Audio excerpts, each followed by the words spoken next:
Lilith la démone et les mythes mésopotamiennes?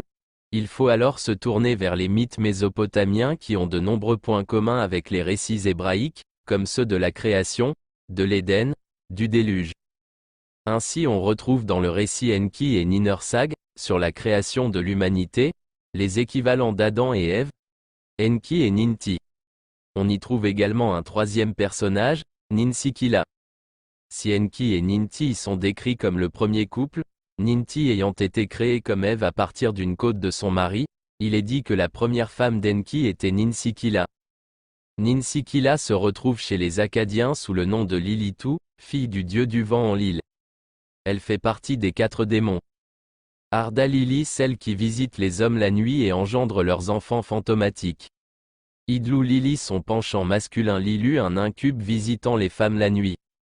Lilitu, le penchant féminin de Lilu. On dit que les hommes doivent se rendre dans la maison de la lumière lorsqu'ils ont vu Lilitu pour être purifiés de la tentation qu'elle a engendrée chez eux. C'est d'ailleurs dans les textes qui la mentionnent que, pour la première fois sont évoqués de la sensualité et même de l'érotisme à travers un personnage. Ainsi on surnomme Lilitu la prostituée d'Inanna, soit d'Ishtar, la déesse de l'amour et de la guerre, car elle œuvre pour la déesse en la soulageant de tout ce qui concerne le libertinage. Ainsi, aussi démone soit-elle, Lilitu est également une prostituée divine que l'on célèbre.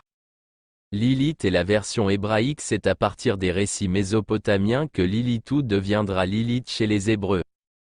Première femme moitié démone, elle y devient le mal, l'impureté, mais aussi symbole de féminité.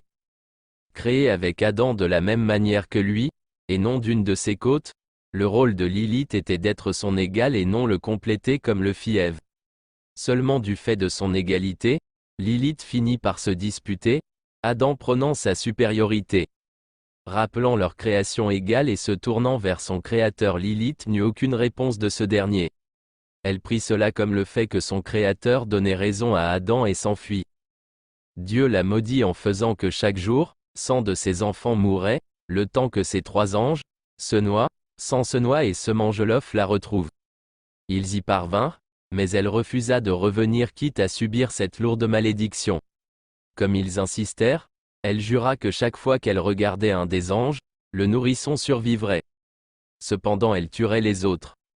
Ainsi par la suite on met au cou des nouveau-nés une amulette avec le nom des 3 anges inscrits dessus. C'est à partir de ce moment-là que Lilith devient tueuse d'enfants.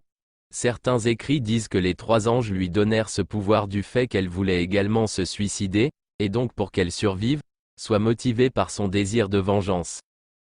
Pouvant provoquer de fausses couches et des complications lors de l'accouchement, elle se venge pour la perte de ses propres enfants sur d'autres femmes.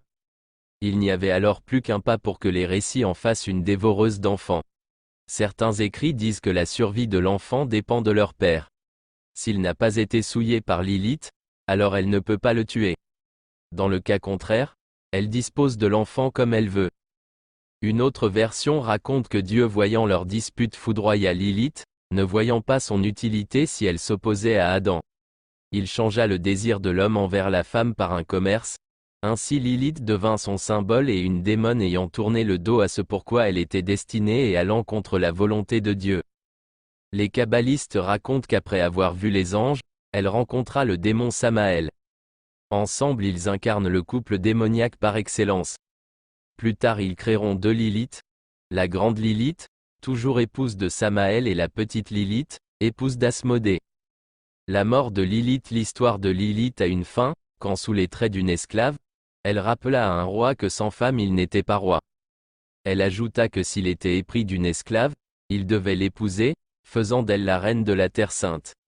Cependant avec l'arrivée du Messie, elle connut de nouveau la déchéance en étant tuée peu après. C'est ainsi que bien qu'oubliée dans les récits par la suite, Lilith reste un personnage important dans les mythologies. À la fois par son statut de la première ou une des premières femmes, mais aussi, par celui de la première démone, devenue la terrible succube séductrice que l'on connaît. On parlera aussi des Lilith, pour désigner une race de démons à son image.